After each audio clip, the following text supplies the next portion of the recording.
Yeah, hey, good morning, Gerard. Hey, good morning, Kevin. It's great to see you again. Yeah, absolutely. Although we're going to probably scare our audience to death today, cybersecurity, Hold on, never a good I don't think topic. we're, yeah, never a good topic, not at all, or always a good topic. Yep. There's always new stuff to learn about cybersecurity. I mean, it's sort of like a arms race, right? The good side is always battling the bad side, and it's just like a movie. Yeah, yeah. Well, every day you hear about new threats and new attacks and stuff like that. People are always wondering, gosh, how do I protect my infrastructure? How do I protect my assets? And so I know you're going to cover some stories here in a minute, but before you do, why don't you tell them a little bit about the live stream series, what we're doing today, what we're doing. I think next month we're focusing on AI, but why don't you tell them a little bit about the series, and then maybe you can cover the some of the stuff in the news, and we'll get into our topics. Yeah, happy to. Well, the emerging GovTech live stream series, which in fact we're an hour early today. We normally do it at noon, but today we're at 11 Eastern time. And we're looking at all the technologies that are changing not just the lives in government, but everyone's lives. We have to deal with things like artificial intelligence and robotic engineering and the new capabilities in across the internet. Things like deep fakes, where you can't even tell if it's real. I know my daughter does a lot of work on TikTok, and I tell you, it's amazing what comes over these apps, but you can't trust it all. Yeah. So here we're trying to give you some insight into how the technology is helping us, but also the things we have to be aware of as we do our business, especially in government. And today we're going to be talking about access management and data sharing, because as they say, data is the new oil, and we can't do anything without data. Yeah. And incidentally, for those of you who don't know Kevin has a lot of incredible experiences and capabilities, but one of them is quantum computing. So when we talk about cybersecurity, we're going to bring on some guests. We'll tell you about them. They're absolutely phenomenal. But in addition to that, Kevin is an expert in this subject as well. So the dialogue we're going to have today is going to be fascinating, and you guys are going to learn a lot. Through this series, we've covered a number of other topics, right? We're going to cover land titling, artificial intelligence, the tokenization. Kevin's got a lot of expertise and experience in tokenization projects. So check into this series throughout the year. I think you'll learn a lot, and they're also on the YouTube channel. So they're on the GBA Global YouTube channel. Kevin, are they also on your YouTube channel as well?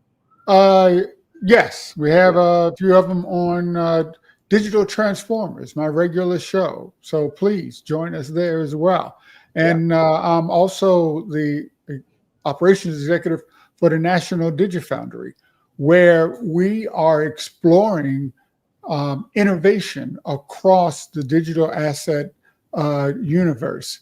We were originally initiated by a grant from the National Science Foundation, and we have partnered with the Government Blockchain Association to really, bring value to global governments when it comes to leveraging digital assets. So I'm so honored to be here with Gerard and supporting him and the mission of the Government Blockchain Association.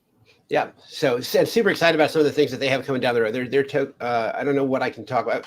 Kevin, I'll let you share your projects maybe throughout the show, because I don't want to let the cat out of the bag on anything that they share. But they're involved in some really cutting edge stuff that is super exciting. But listen, there's a bunch of stuff happening in the news, Kevin. So why don't you share with us what's going on in the news, and then I'll introduce our speakers and set the table for our talk today. Yeah, be happy to. Well, one first thing I want to talk about is how the, I guess, malevolent actors across the internet are really changing the game when it comes to trying to get your money. This first article, titled 2.1 billion in crypto stolen in 2025, as hackers are actually shifting their focus from code to users. Early in the life of digital assets and cryptocurrency, the hackers were really exploiting smart contract vulnerabilities. As the code writers have gotten much better in protecting those, they are now shifting to targeting users through social engineering schemes. And this is exactly what they do in like email. These crypto phishing attacks are social engineering schemes where attackers share fraudulent links to steal victims' sensitive information, such as the private keys to crypto wallets. And I guess if our team could put the link to the article, there it is. So a majority of this 2.1 billion was caused by wallet compromises, key mismanagement, and operational issues. As they say, 80% of all problems on the internet are from the humans that are using the internet. The largest of these is in 2025, stemmed from the $1.4 billion Bybit exchange hack in February 21st, when a North Korean Lazarus group staged the largest exploit in crypto history. So, beware. They're targeting your mind, not the code. The second article I'd like to highlight is what crypto security researchers actually found on the Google Play Store. There were 20 crypto phishing apps there on the Play Store. So these were targeting cryptocurrency wallet users.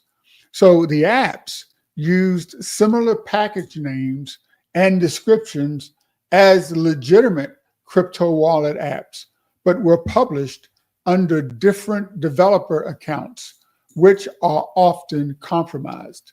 These apps names were similar to legitimate crypto wallet apps. A list of some of the fraudulent apps is provided in the article.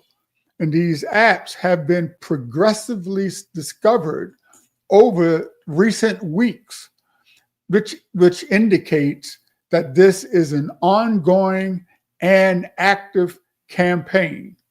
So beware of where you get your wallet. This is really scary stuff, but you have to be vigilant as we leverage these conveniences. Yeah, it's really incredible. And I know so many people. I deal with a lot of people who are crypto investigators, right? They're forensic analysts and stuff like that.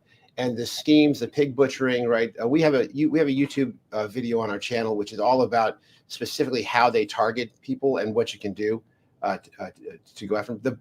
The sad news is there are so many of these things that the police can't even address them all, right? If it's under $100,000, the police, the law enforcement, they just don't have the resources. So there are organizations. A friend of mine, Chris Krishong, out of Southern California, I'm trying to remember the name of his solution. They've got a foundation where crypto whales essentially are contributing money to this foundation to help people that have smaller dollar losses to be able to afford for these crypto investigators. If the crypto investigators can identify who the perpetrator is, then they can send it to law enforcement, and law enforcement can go after them. But law enforcement doesn't have the resources to do the research, right? So, if you're dealing with any of these things, reach out to us. We'll see if we can get you some resources to be able to go after that. But I would like to take a minute, but before we introduce our speakers, to really thank our sponsor. We'll pull up a video here about our sponsor here in a second. But I want to just tell you, from my perspective, Cess Network is a great friend of the GBA. They're members of the Government Blockchain Association. They're one of the first layer 1 protocols to ever go through a blockchain maturity model assessment, where we brought in a team of people and we looked behind every rock behind every tree and under every rock. We looked at their documentation, we interviewed their people, and really kind of tore it apart. And what we found was a sterling solution. So one of the reasons why they're involved in this episode today is because of their incredible capability when it comes to both artificial intelligence, cybersecurity, being able to localize nodes, and their whole infrastructure is amazing. So let's go ahead and watch just a quick little promo video about our sponsor today. And by all means, please check them out. They're absolutely worthwhile doing it. So let's take a look at the video. Ever wondered how Cess keeps your data safe? Let's take a quick tour. Cess uses amazing blockchain technology and a layered architecture to keep your data secure and private. Its Cess protocol suite has 3 magical layers. The blockchain service layer, ensuring network security, security, and decentralization, plus performance. The distributed storage resource layer, making data storage smarter. The distributed content delivery layer, delivering data at lightning speed. Of course, you can also take a look at this image. Meanwhile, the Cess AI Agent Hub brings in the coolest AI technology, enabling ultra-secure, privacy-preserving collaborative model training across the network. When you store data on Cess, it gets broken down into tiny encrypted pieces distributed across the network. Only after you authenticate can you retrieve and reassemble those pieces, keeping your data private and secure during the process. Cess also has powerful technologies like proof of data reduplication, PODR squared, multi-format data rights confirmation, MDRC, and proxy re-encryption technology, PRE, giving your data top-notch protection. Join us and unlock the new potential of data with Cess. Follow us to explore endless possibilities.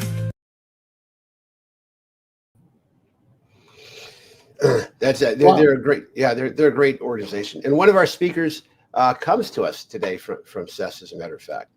So let me go ahead and introduce our speakers. Anvesh Gunuganti, he's a public information security expert at Optum. He's got over 17 years of cybersecurity experience. Anvesh is a recognized expert in identity and access management, zero trust frameworks, and AI-based threat detection. And his work has really fortified critical infrastructure in healthcare and finance. Frank Hughes is a CISSP and a PMP cybersecurity subject matter expert at Cess. He's a veteran cybersecurity professional with extensive experience in threat intelligence, cybersecurity operations, and national defense. Frank brings a really unique perspective from his time at a number of government agencies, including DOC, DHS, and DOE, Department of Energy, along with military intelligence. Of course, a lot of people believe that military intelligence is an oxymoron, but in Frank's case, that's definitely not the case. So let's bring them in, and let's see, Kevin, do you want to kind of set the table, and we'll turn it over to Frank and Dache. Sure. Yeah. Hello, Anvesh and Frank. Thanks for joining us. Cybersecurity is always a interesting topic, but I think today, why don't you introduce yourself, and you're going to talk a bit about the front door and the back door model, I understand. So first, Anvesh. Sure. Thanks, Kevin. Thanks for the brief introduction. So I'm Anvesh Gunuganti. I specialize in identity-centric cybersecurity with a strong focus on zero trust architecture, decentralized identity and access management.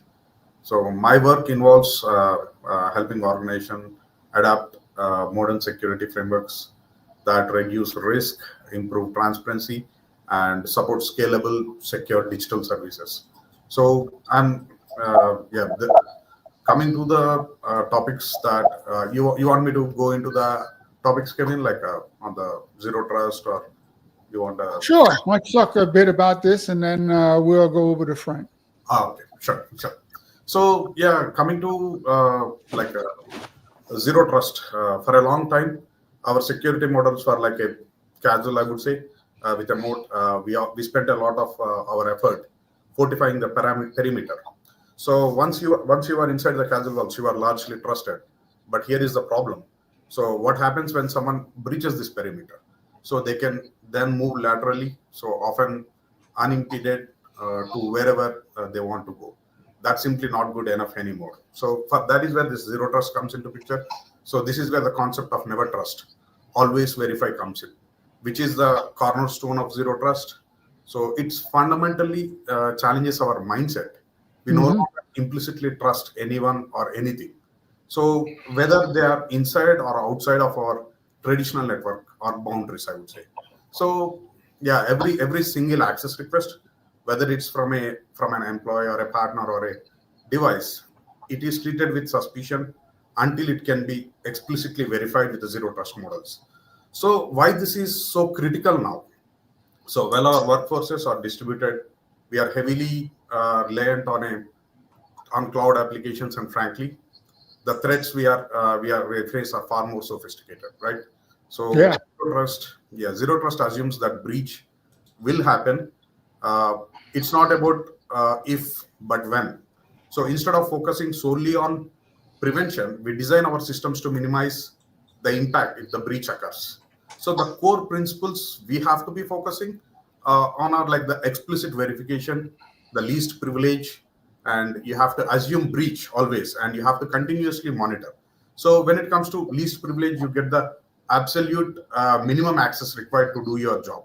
So I can give you some examples where we have faced, if you do not follow the least privilege pattern or the formula, there is a lot of lateral movement, and yeah, this is crucial in limiting the blast radius, especially if an account or a device is compromised. So assuming breach, yeah, Anvesh, we if I can ask you just a quick question. A yeah. lot of people have heard the concept zero trust, right? Zero knowledge proof, things like that. But as you go through, and I really want to hear about these examples, but could you, maybe for the audience that doesn't really know what that is, could you explain what zero trust is or zero knowledge proof is and how that relates to how you should deal with your security architecture? Sure. So for me, the essence of zero trust, it is not just about a product, or more. It's more about the fundamental shift in the mindset, I would say. So we are moving away from a perimeter-focused trust but verify approach to a never trust and always verify model. So this means continuously authenticating and authorizing every user, device, and application before granting access to anything. So regardless of whether they are inside or outside of the traditional network boundaries. So it is crucial because it significantly reduces our attack surface. So yeah, the model that we built in, the zero trust model itself, it explains like the surface area that we can explicitly narrow down. So in an enterprise context, it means like never trust anything, and it has to be always verified. Got it. So Yeah, it sounds like traditional cybersecurity, putting the locks on the front door. But Frank, I think you want to talk a bit about the back door. Is that true? How do we share data without compromising all of the protections that zero trust provides? I think, Kevin, you said it pretty well at the beginning. The people out there that are trying to get the data really only have to be right once. In cybersecurity, we got to be right every time. So that, CES has kind of reimagined how data is stored, Hmm. managed, and accessed. It combines the blockchain security with distributed storage and smart AI orchestration to create a zero trust decentralized environment.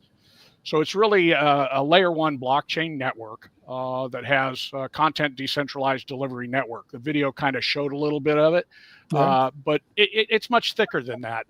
The decentralized object storage, if you think about a AWS S3 bucket, it's kind of like that, but decentralized. It's scalable, location aware. So if you have an agency that needs to keep everything in a certain region of the US, you can do that. And it really, it has built into it trusted execution environment, which is our T miners.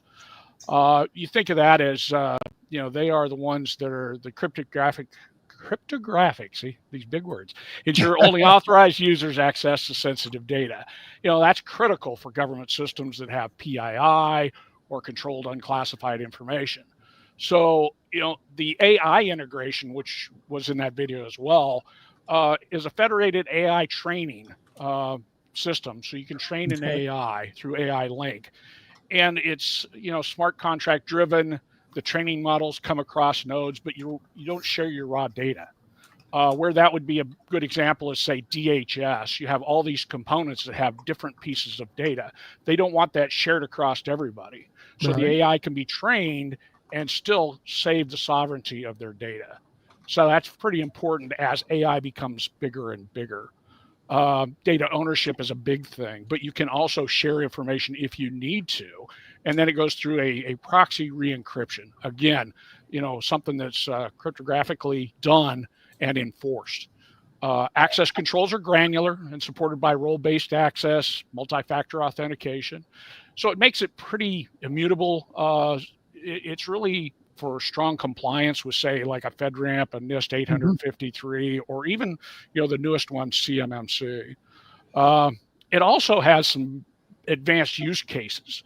One would be data lakes. That's a big one now. But again, agencies can aggregate structure and unstructured data together. Go back again to the federated ability to federated learning. It does that too. Think of like land records or something like that. Those could be tokenized, put on the blockchain, and then you really have data sovereignty. You got AI ethics and collaboration, scalable, secure storage, and tamper-proof auditability.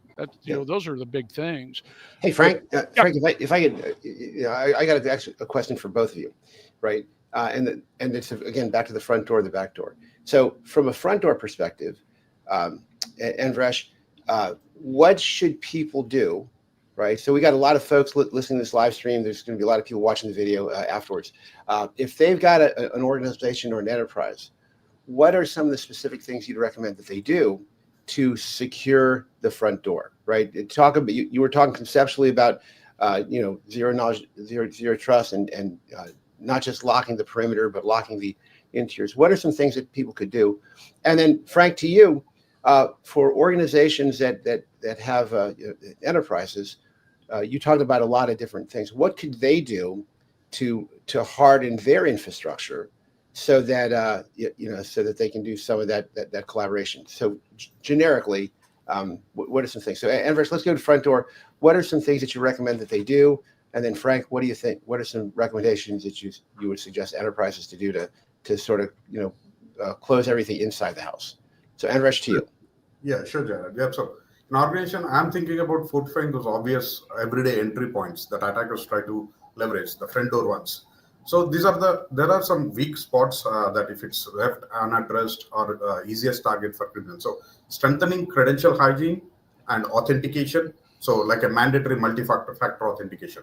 This is a non-negotiable for everyone, I would say, like employees, contracts, or any privileged users. Whatever be it is, it has to be effectively slamming the front door shut on most credential-based attacks. So you should have some robust password policies. That is another point that I want to highlight.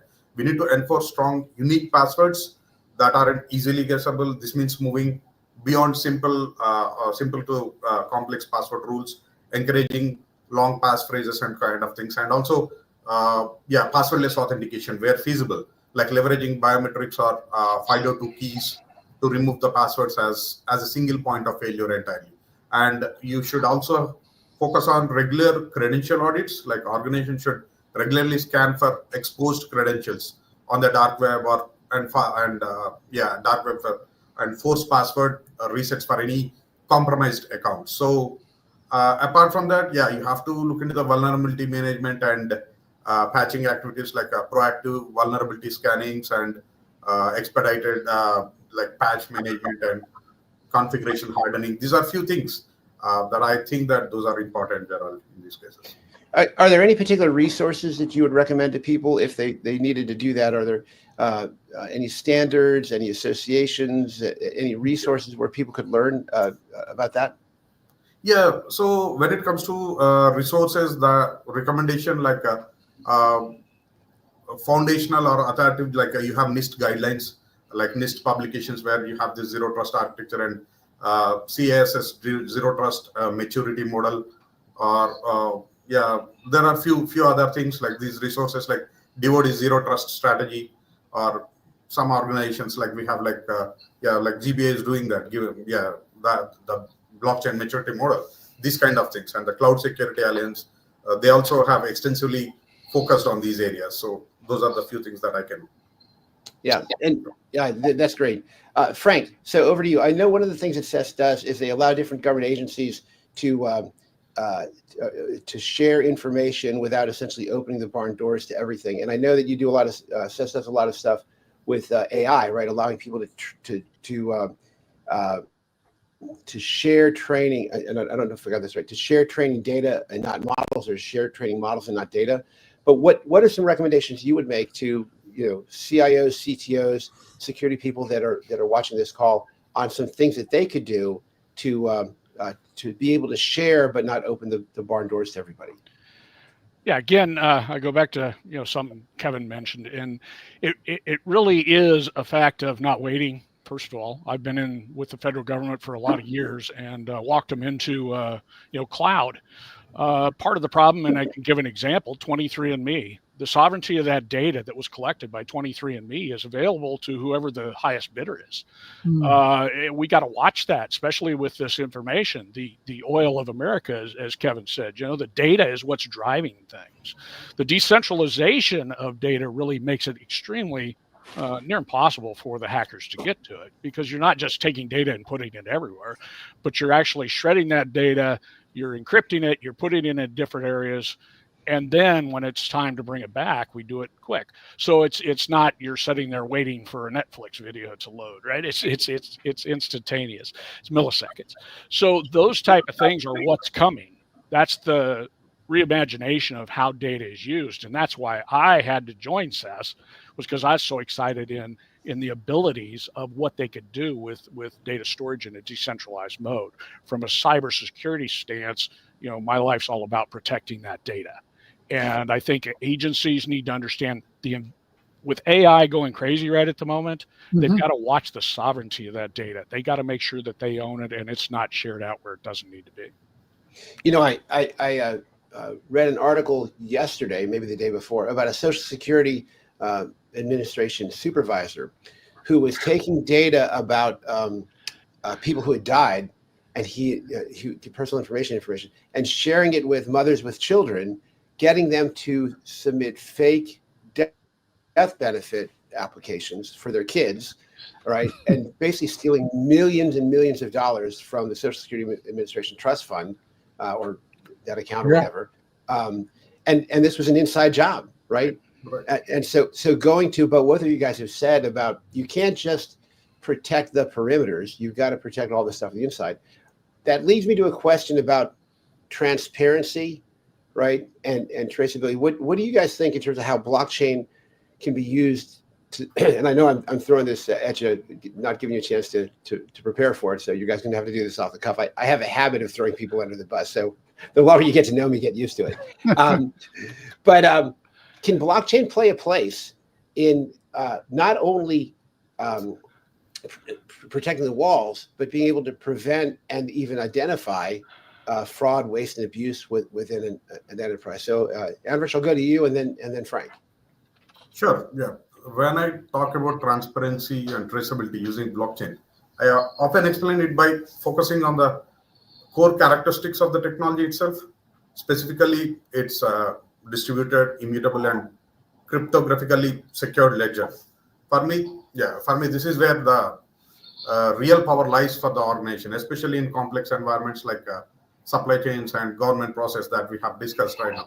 Transparency, in a case like it's a shared single source of truth.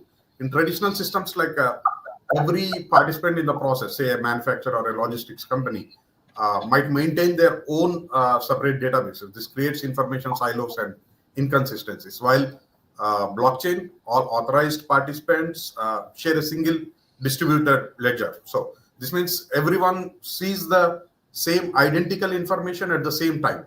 So this view drastically increases the transparency, eliminating the information asymmetry, and fostering a collaborative ecosystem is what I feel. And the real-time visibility and auditability is one, like every transaction, every data entry, every change or a record is timestamped and immutably linked, so to the previous one in a chain. So this creates an unaltered audit trail. So for transparency purpose, this means that anyone with a permission can go back and review the entire history of a product. So yeah, I feel like it is more transparent, and for traceability, you have these records, and you have this end-to-end tracking. Awesome. Frank, what do you think? Well, I mean, part of the scare for cryptocurrency and blockchain in the early days was, it's used in illegal ways. Yes, it was. But it's very traceable. It's tamper-proof auditability built right in. The ability to go back. You look at some of these big hacks that they talk about, and they're able to track those people right down. It's not as big a deal as it used to be. It's a lot more traceable, auditable, being able to see where it's going, what's going on. I've done investigations in the past where we've tracked Bitcoin back to people. I mean, it's something that every transaction is recorded. That's what the blockchain is. It's a record of everything that's going on, and where those transfer to, and that type of thing. Now, when you get to the other side of that, sometimes it's a little harder to find who owns that wallet or something like that. But usually the movement of that particular cryptocurrency is right there in the blockchain. It tells you where it went, tells you what account it went into, if it was liquidated for fiat, where it went. I mean, you've got all of that. So to be able to track it, it's very minute steps that you can follow. Okay. Well, one of the things that is becoming a big issue is the source of data. You may be able to track data, but how do you verify the source? And this is really important in things like I referenced earlier, these apps in the App Store. Not knowing or having any information on the source of these applications can be a problem. And there's actually a question that came up in the comments from Michael Noel, who said addressing interagency communications. So the source of the communications that these agencies may rely on to make decisions. Can you make any comment on that, Frank, and then maybe Anvesh? Again, it's those minute steps I was talking about. The traceability of the origin of the data would be in that blockchain, showing where it came from, and then you can't change it.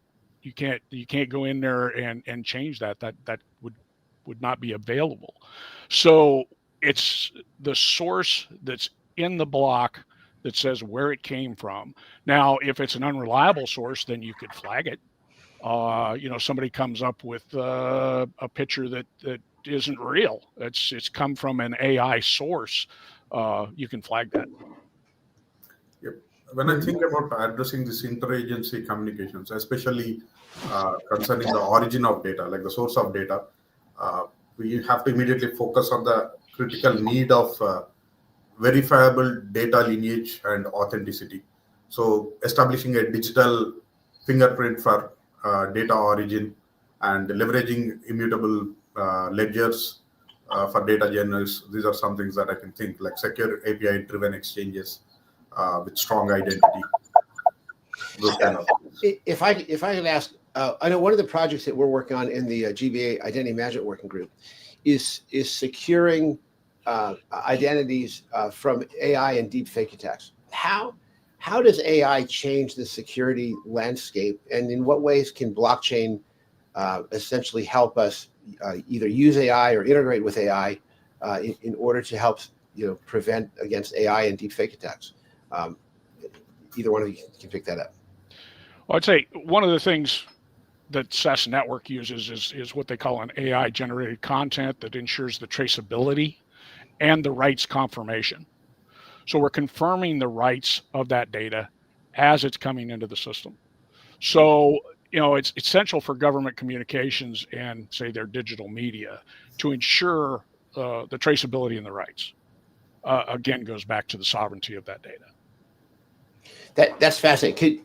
Could you explain that a little more? I know that there's one of the GBA members, Scott Sternetta, who actually invented the first blockchain in 1991. He's got a company called Suremark, and we've got another GBA member, Confidios, led by Steve Henley, who's the GBA PMM program director. Really talk about the sovereignty of data, right? Frank, can you unpack that for us a little bit? What do you mean by that? Because I think this is a really, really important issue and a major issue as we move into the future. Okay, so basically, I think at the 30,000 foot level, the AI is working with the data to ensure that it is original and that is owned by the person. So, it's basically taking that and tokenizing that piece of data. Then that token is within the infrastructure of the Cess Network. Then once the ownership is confirmed, then that person who owns that, whether it be a specific person or an agency, would have the rights to share that where they needed to. Again, it's a retokenization of that data to say I can share that with Anvesh so that he can see it. Nobody else can see it until I make that change. Got it. Kevin, you're an expert on tokenization, right? Well, at least you play one on TV. If somebody wants to understand what tokenization is and for them to tokenize data, can you maybe explain what that means and how do you tokenize data? I mean, I understand what a Bitcoin is, but how do you tokenize data? Yeah, absolutely. So tokenization is really shared ownerships of an entity or an item. I always like to use your house or your home because everyone lives somewhere. And if you took the value of your home and or the actual real estate of your home, you could split it up into multiple pieces. And then you could probably share each of those pieces by selling it on the open market. That is actually a way of tokenizing your home because each piece of your home could now be represented by a coin or a token or virtual representation of ownership. So it's much easier to share or to sell a piece of your home than it is to sell your whole home because it's much cheaper, much faster, it's much more liquid. That's called real world asset tokenization. You can actually tokenize virtual items like maybe a piece of intellectual capital. You could actually tokenize data and have shared ownership of, let's say, the special herbs and spices in Kentucky Fried Chicken. Kevin, I don't know why you had to mention that. I'm definitely trying to lose weight, and I'm trying to stay away from fast food. And now tokenization is a real powerful item when you can put blockchain to track all of these pieces: who owns it, who transfers it, how much it costs, and where it resides. So this is really an important thing. And Frank, this is probably what you're talking about. Anvesh, I'm going to come back to you to actually answer the question about AI and deepfakes in identity. But Frank, is this what you're talking about, where we take some information, we break it up into pieces, we attach those pieces to different tokens, stored on a blockchain, and the only way to get access to that information is to be able to bring those tokens back? Is that what you're talking about, or did I miss something? Yours is a little bit higher than what actually happens. The tokenization or the file, the way a file is handled. A file comes in and it is shredded into multiple pieces. And when those pieces are then encrypted, and those are sent to servers. As I said, you can determine, location based. So you can do just inside the US, you can do it all around the world, right? Those pieces go to multiple servers. So each piece would go to, say, 7 or 8 servers. And that's in case one of the servers is down or the connection isn't working or anything else. In the decentralized models, we got to have lots of copies of it. And it's not the whole file. It's just a little piece that's encrypted. Then when you click on that file on your system, let's say it's on your R drive or something, you click on it to bring it back, it just reassembles it. It brings it back together based on the encryption method. Then that file is instantly available to you. But in the meantime, a bad actor, then how do you keep a bad actor from being able to do that? So the encryption methods that are used, let's say that a hacker was able to compromise the server setting in my basement, right? They were able to compromise that. All they would get is little encrypted pieces of information that they couldn't read. Got it. They would have to, and you talked about quantum earlier, Kevin, they would have to break the encryption on each one of those little pieces to get a small snippet of the original file. Got it. So to successfully do it, they would have to do it across 12 servers across the day. They would have to know where those servers were. They won't even be able to get that information. So it makes it impossible to pull all that information back together without the proper tools. Anvesh, is that what you were talking about when you said you've got to not only lock the front door, but you got to make sure that within the boundaries that they can get to all that stuff? And how do you respond to the AI question? So coming to the AI, we have been seeing a lot of hyper-realistic deepfake and voice cloning and sophisticated social engineering things. So automated fraud and all these things we are seeing. So when it comes to the blockchain's role in securing these identities, this is where blockchain comes in a fundamental layer of defense, particularly through the concept of decentralized identity and verifiable credentials, I would say, like user control and self-sovereignty, like with DIDs. Like I as an individual truly own and control my own digital identity instead of my data being scattered across multiple centralized databases, like my identity, my attributes, everything on my own device and not on a central server. And also going with a tamper-proof records that we have been discussing. Immutability ensures, with the immutability, we can ensure that once a credential is issued and recorded on the ledger, it cannot be altered or falsified, these kind of things. And we can do a selective disclosure and privacy. So decentralized verification where we present our credentials and the verifier checks for the cryptographic signatures against the issuers publicly, and these kind of mechanisms that we can use, and that is what I think can bypass this or overcome in this AI world. And there's a lot of great solutions and sources for decentralized identity. If you go to the GBAglobal.org website, we have this thing called the Emerging Web 3 directory, Emerging Web 3 Solutions directory, and there's a link there for identity, right? So if you clicked on that link, we'll put a link to the Emerging Tech directory in the chat here in a little bit. I'll be talking about it a little bit more in detail a little later. But there is one solution called Earth ID, right? Which is if you're looking for an identity management solution, a decentralized identity management solution, that's one. There are many, but that's one that I know of off the top of my head. So decentralized identity really helps do some of the things we need to in terms of cybersecurity. Listen, I want to cover a couple other subjects, but before I do, Anvesh and Mark, you want to maybe give us some sort of finalized summary thoughts about the front door and the back door, and then also let people know how they can get in touch with you if they're interested in. You can always go to the GBAglobal.org website. There's a contact form. You can always fill that out, and we'll get that to Anvesh and Frank. Frank, you should also probably mention that we're going to have a roundtable right after this event where they can ask their own questions of Anvesh and Frank.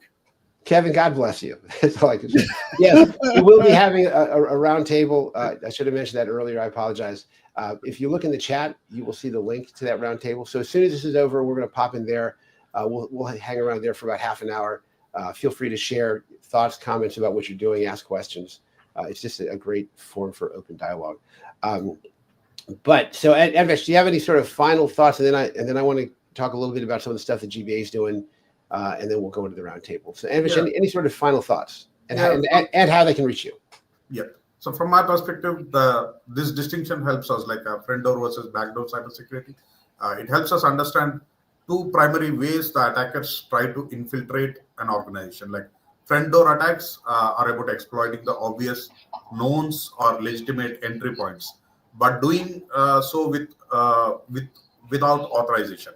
So think of these things like a pick a lock, like a trick someone, or is opening a door or exploiting a faulty hinge on a gate. That's meant to be there. So yeah, like common examples we see, like the phishing attacks, or a weak or a stolen passwords, or unpatched vulnerabilities. So these are the few things that we can think about the front door. And when it comes to the backdoor things, these are unintended, like hidden or less visible, I would say, like a malware installed in the backdoors, or some kind of a supply chain compromises, these kind of things. So yeah, for me, understanding this distinction is absolutely crucial, because it dictates our defense strategy, like how defensive we have to be.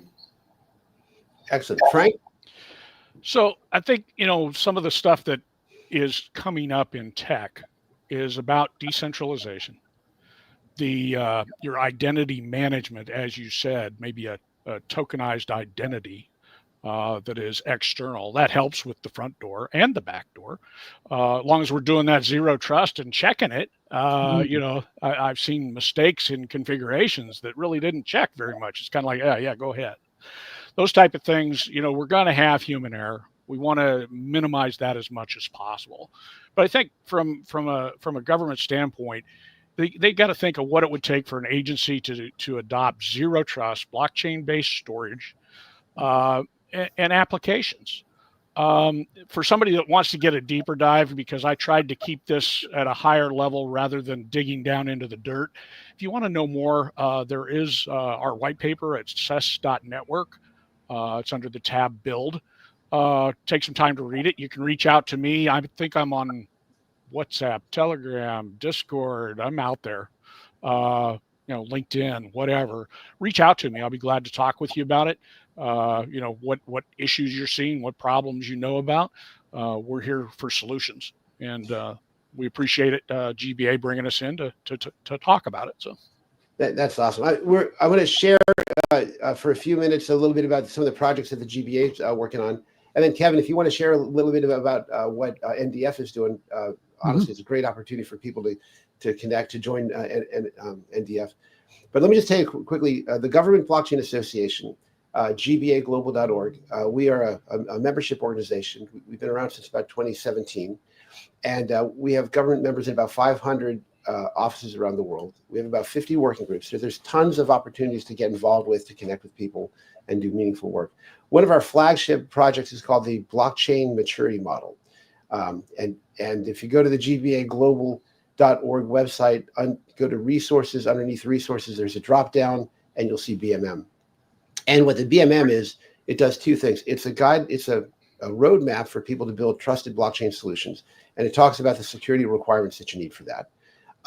And for people who are acquiring, for buyers, for government acquisition officers, it essentially is an evaluation framework in order to be able to evaluate blockchain solutions. So by all means, please check that out. One of the things that's connected to that is our emerging tech directory.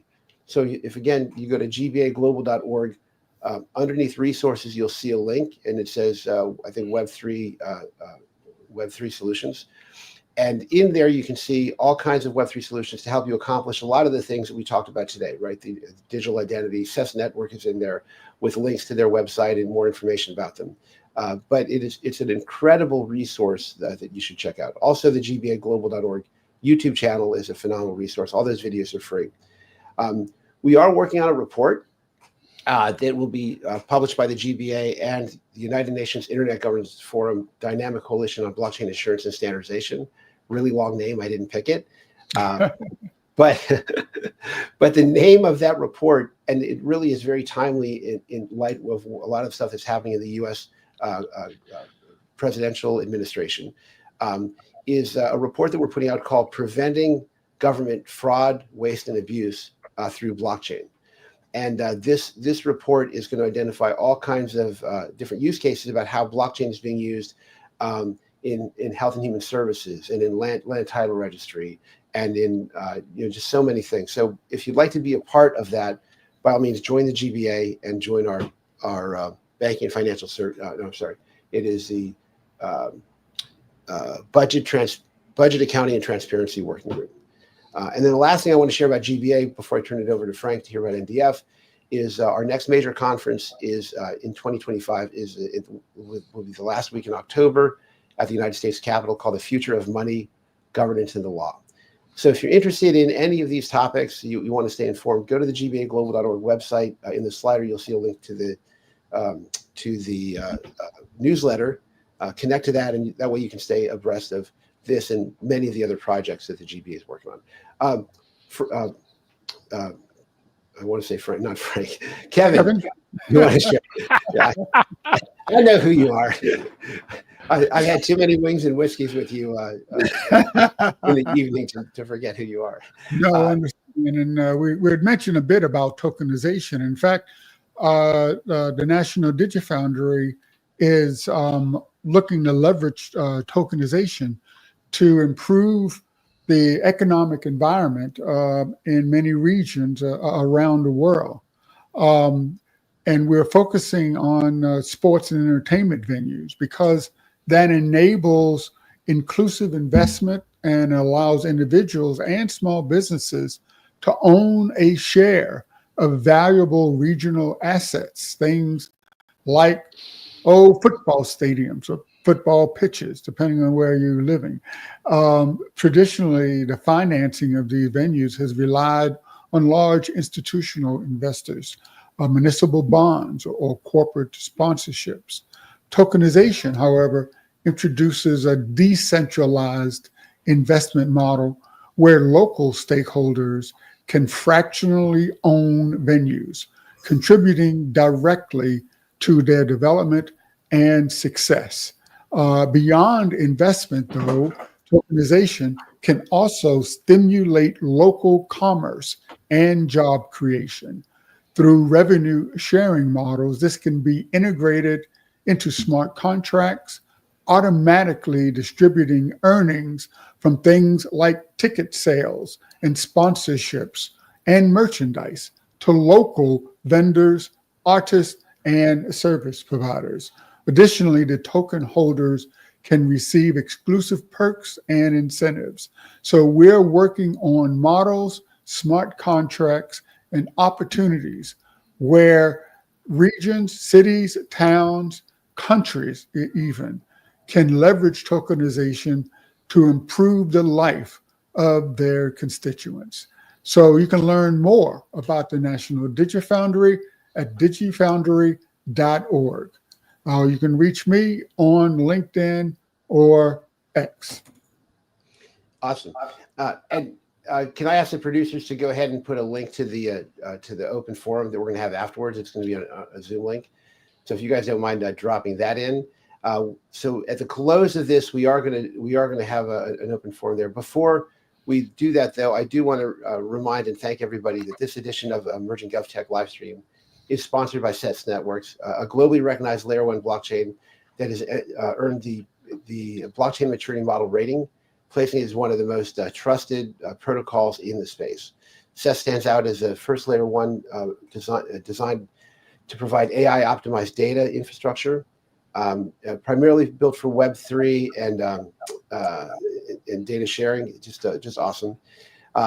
So please feel free to check them out. They're at cess.network. And I can't tell you enough highly about it. Also, I just want to share with you that they have partnered with the GBA, and they're going to be helping us opening up GBA Asia They have a vast network. I think your Twitter follower, X following has 800,000 people. So if you haven't heard them before, it's not because they're small. It's because there's just a lot of big players in the space.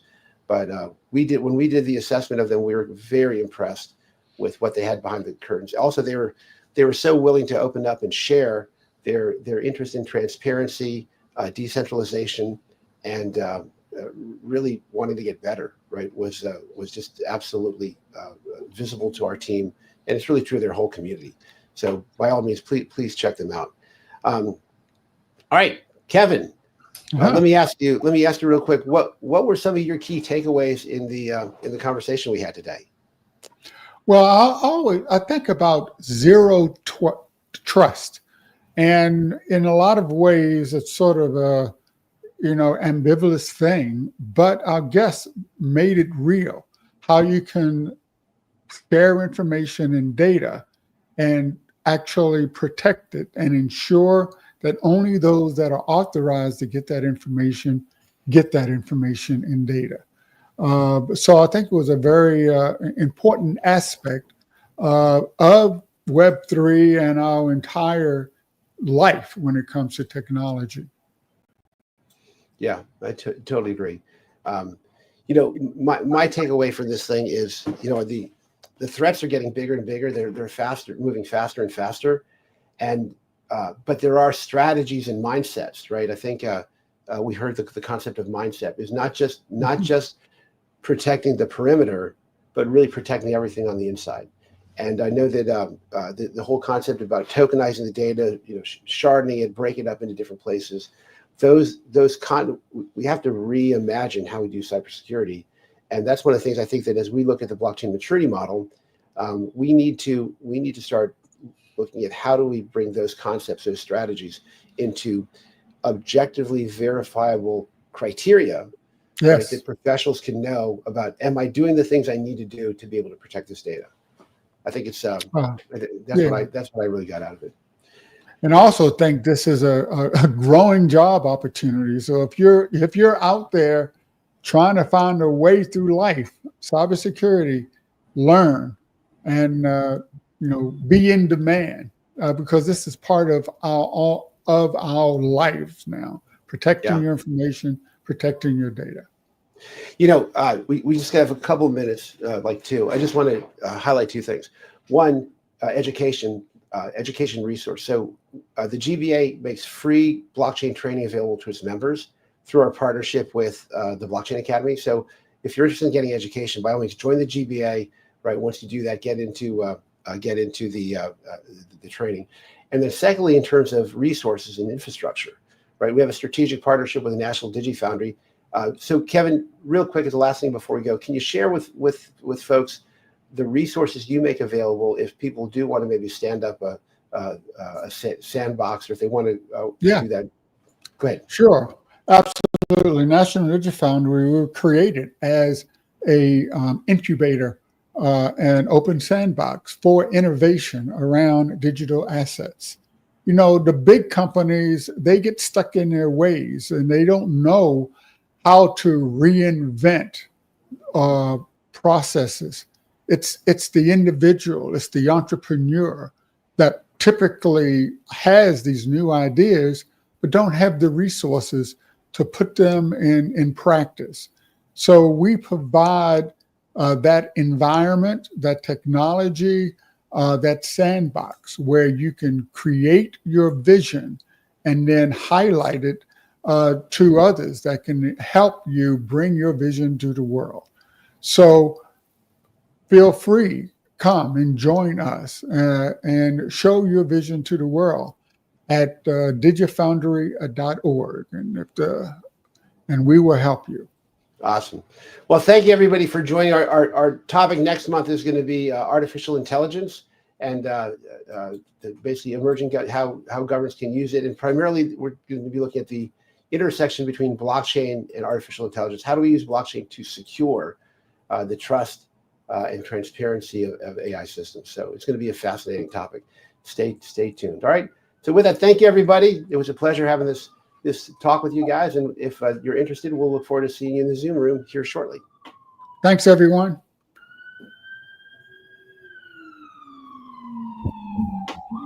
Bye.